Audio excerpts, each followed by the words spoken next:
Olá, eu sou Wagner Torres, da Unidade de Seguros de Pessoas do Grupo Segurador Banco do Brasil e Mafre, onde desenvolvemos os produtos de vida BB Seguros distribuídos na rede do banco.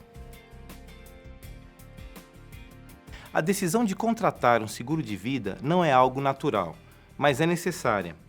Quando uma pessoa contrata um seguro de vida, de certa forma ela admite que pode morrer. E, em geral, as pessoas não querem morrer.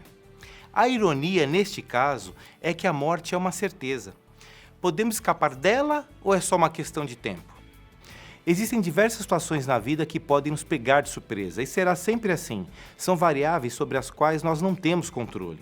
Mas é preciso observar que há uma diferença muito grande entre ser pego de surpresa e ser pego despreparado. Um exemplo, um pneu pode furar na estrada.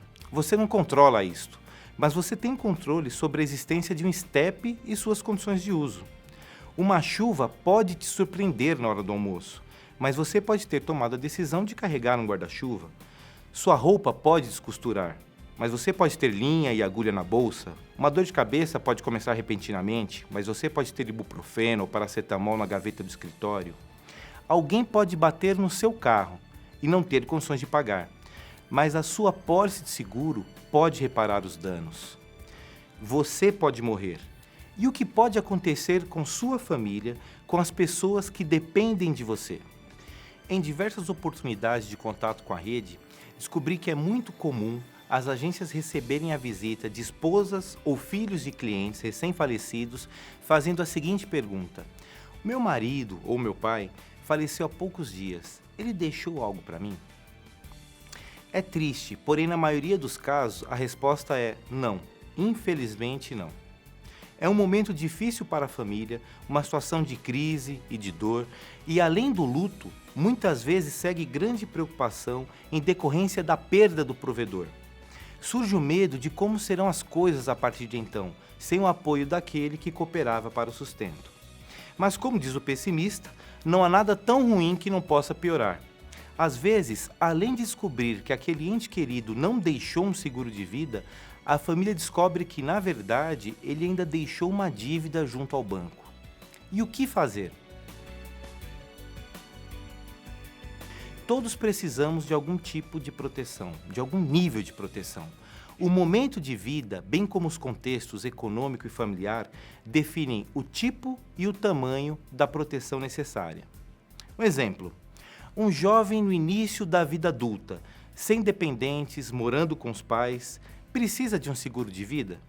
Sim, ainda que seja um valor de cobertura mais modesto, mais relacionado a acidentes do que a morte natural, mas precisa.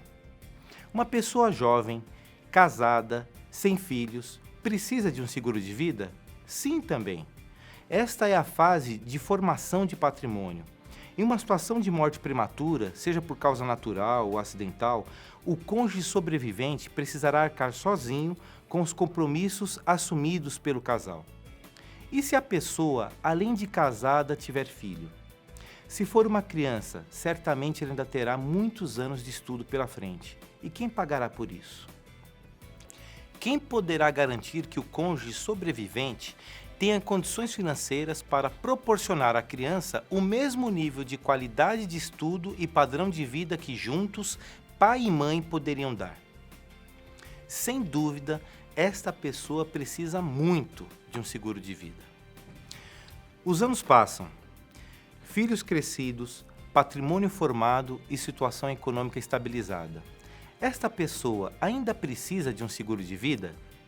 Sim. O tamanho da necessidade diminui. O valor adequado pode se tornar menor do que era 15, 20 ou 25 anos antes, mas ainda precisa. Mesmo que seja somente o suficiente para custear a realização do inventário.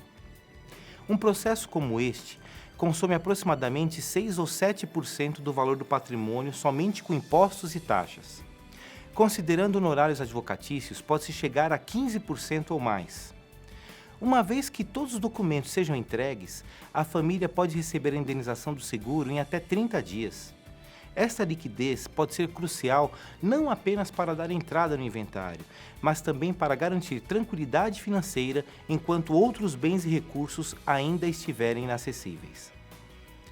Até agora, falamos praticamente de morte.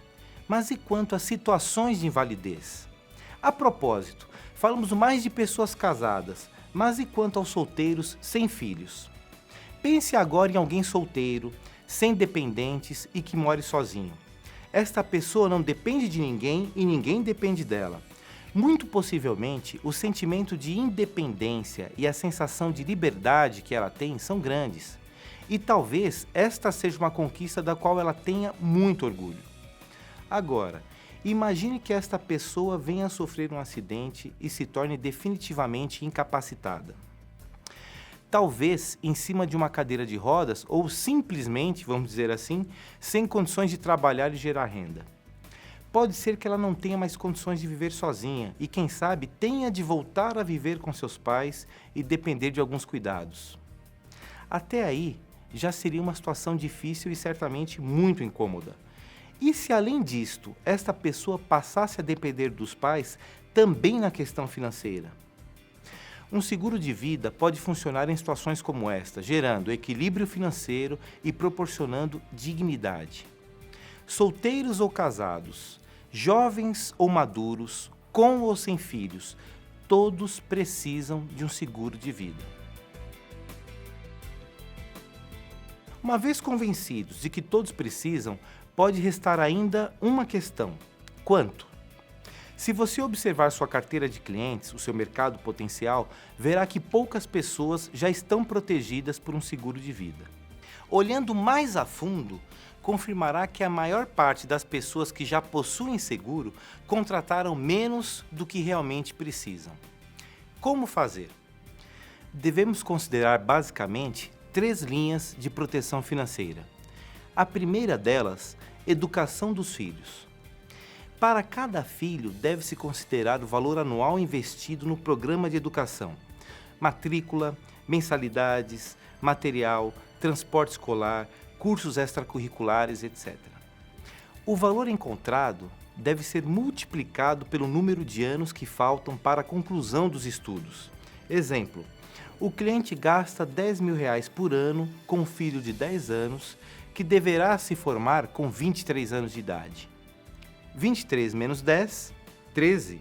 13 anos de estudo até a formatura, que multiplicados por R$10.000 ao ano, nos dá a estimativa de valor a ser pago até a conclusão dos estudos de R$130.000.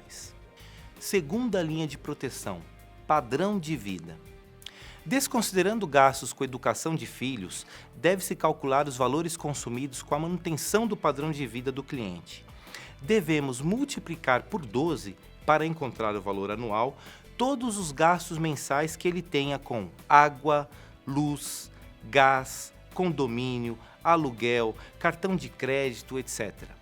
Após encontrar o valor anual, devemos descobrir por quanto tempo o cliente gostaria de proteger sua família.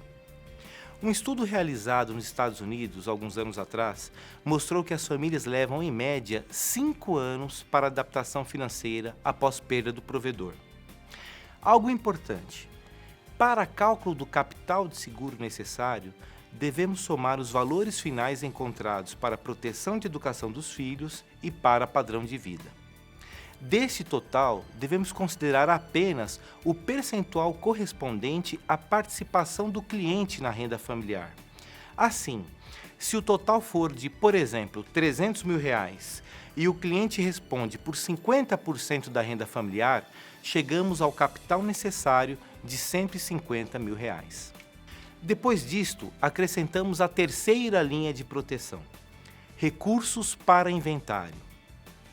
Como comentamos há pouco, o seguro de vida tem grande importância no processo de realização de um inventário.